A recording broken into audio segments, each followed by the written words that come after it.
Alors bienvenue dans cette vidéo, on va ici voir comment créer des ingrédients, comment créer la liste de vos matières premières. Pour commencer, on a ici donc la liste des ingrédients. On va ensuite voir les catégories, c'est-à-dire les familles ici de produits. Ensuite, on a les fournisseurs. On peut avoir plusieurs fournisseurs sur le même produit. Par exemple, sur la Perrier, on peut avoir deux fournisseurs pour pouvoir comparer les prix. Et ici, on a les, l'import des ingrédients, on le verra un petit peu plus tard, ça permet d'importer un fichier Excel, par exemple pour importer vos données à partir de votre dernier inventaire qui est sous Excel, qui vous évite de saisir tout ça.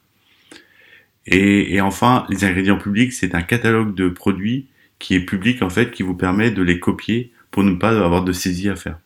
Alors on va commencer par ça. On va commencer par copier un produit. Ici, vous voyez, vous avez la catégorie boucherie. On a un tri sur boucherie, pour un tri sur la poissonnerie. Et par exemple, on va prendre l'araignée ici, je clique dessus et on copie, on va copier directement le produit qui va se retrouver dans notre catalogue avec un prix à 6,50 €. Alors ensuite, on va voir les catégories. Pour la création de catégories, c'est simple. En fait, ici, on en a plusieurs. On clique dessus pour la modifier ou on fait créer une catégorie pour la créer. Pour les fournisseurs, c'est pareil. Ici, on en a que quelques-uns. On va créer ici un fournisseur. Donc, on va mettre par exemple le grossiste alimentaire.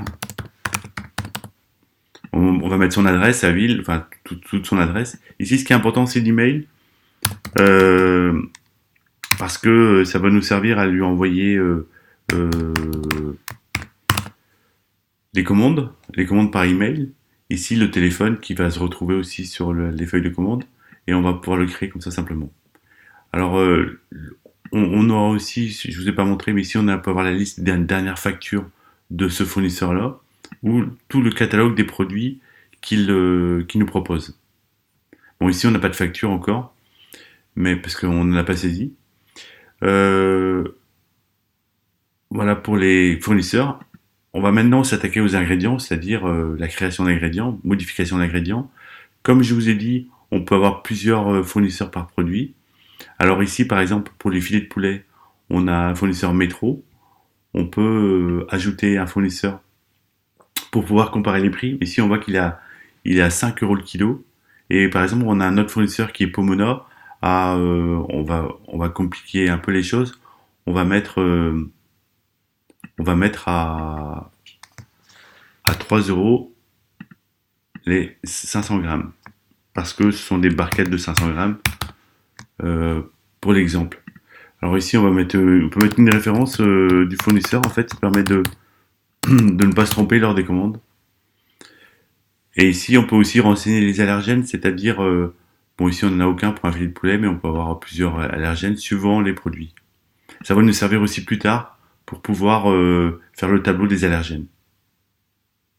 Parce que les allergènes peuvent être différents d'un fournisseur à l'autre. Si le produit est légèrement différent, les allergènes peuvent être différents. Donc c'est pour ça qu'on les saisit là.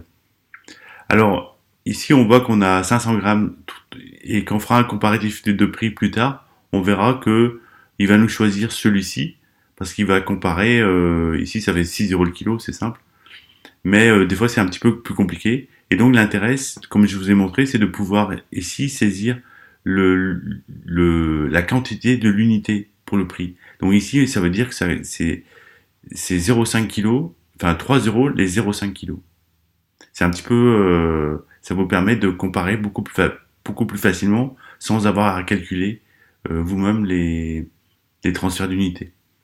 Alors ici, on peut supprimer la validité d'un produit si un fournisseur ne nous convient pas et qu'on veut garder sa référence. On clique non ici. Alors ici aussi, on peut supprimer le produit comment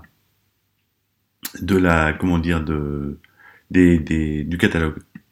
Le code comptable, on verra plus tard, ça va nous servir à classer les produits en fonction de, par exemple, les denrées à 5,5, les boissons sans alcool, les boissons avec alcool, pour les codes comptables, pour pouvoir les classer facilement.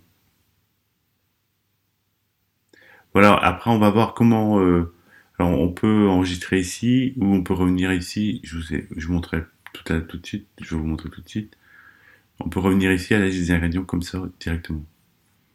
Alors pour la création d'ingrédients, alors on va prendre un exemple. On va prendre du poulet entier, catégorie boucherie. Cadencier, ça va nous donner les quantités qui sont à commander par semaine. Par exemple, si on veut commander 1 kg de poulet entier par semaine, ici on va mettre 1. Ça va nous pré-remplir en fait la feuille de commande.